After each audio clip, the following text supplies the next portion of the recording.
शुरू महोदय।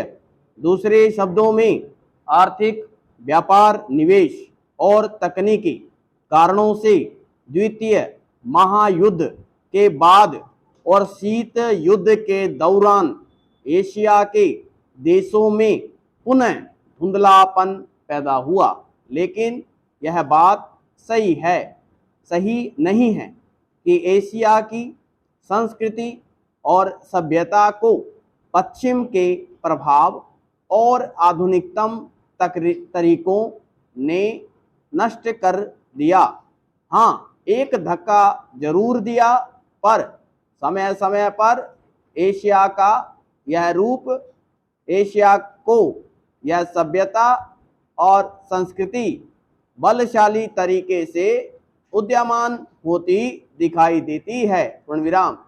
पंडित जवाहरलाल नेहरू ने 1945 में अपनी पुस्तक डिस्कवरी ऑफ इंडिया में एशिया की पहचान पर लिखा है कि 1000 वर्षों से जब यूरोप अपने अंधकार के युग में था, पूर्णविराम, एशिया ने अपने मनुष्यों की प्रगतिशील आत्मा को प्रभावशाली ढंग से दर्शाया। पूर्णविराम। उन्होंने यह विश्वास भी जताया कि एशिया की संस्कृति और सभ्यता यूरोप की संस्कृति और सभ्यता से अधिक प्राचीन है। पूर्णविराम। आज के दिनों में भी चीन के नेता अपने यहाँ आध्यात्मिक क्रांति की बात करते दिखाई देते हैं और अपने आर्थिक विकास को भी प्रतिबिंबित करते हैं। विराम। मलेशिया के प्रधानमंत्री भी बड़े गर्व के साथ मलेशिया के रास्ते की बात करते हैं और आधुनिकता और पारंपरिक संस्कृति के मिश्रण से मलेशिया का विकास करना चाहते हैं। पूर्णविराम।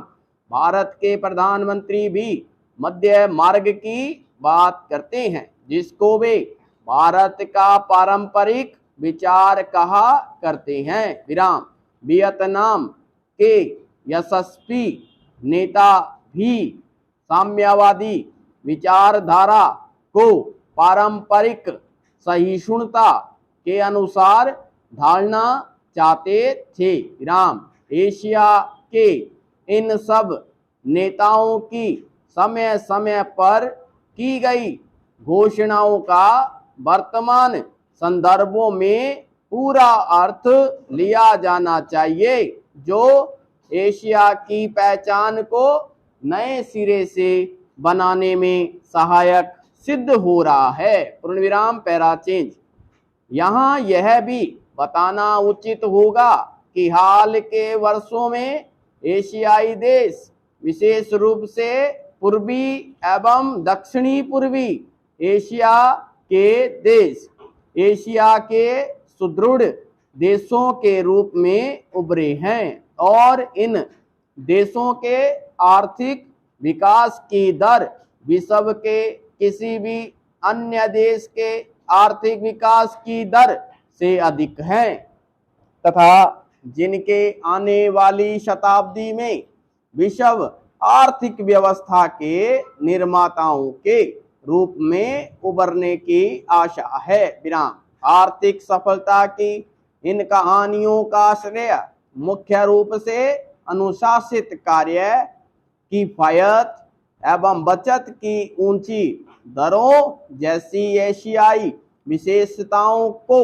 जाता है तथा इनसे देशों की जनता के जीवन स्तर में सुधार आया है और एशिया की पुनः खोज जैसा वातावरण बन रहा है। पूर्णविराम। एशिया के देशों में अब आपसी भाईचारे की भावना उभर रही है और इससे ये देश परस्पर निर्भर हो रहे हैं तथा शीत युद्ध के प्रभाव से मुक्त होते जा रहे हैं। विराम। हमारी सरकार ने अपनी एशियाई पड़ोसी के पहल करके यह इस बदलते रुख के प्रति सकारात्मक रवैया अपनाया है। इन सब प्रश्नों का जवाब आज उपलब्ध नहीं है, लेकिन शने शने इन प्रश्नों में ही इसका उत्तर मिलेगा। विराम।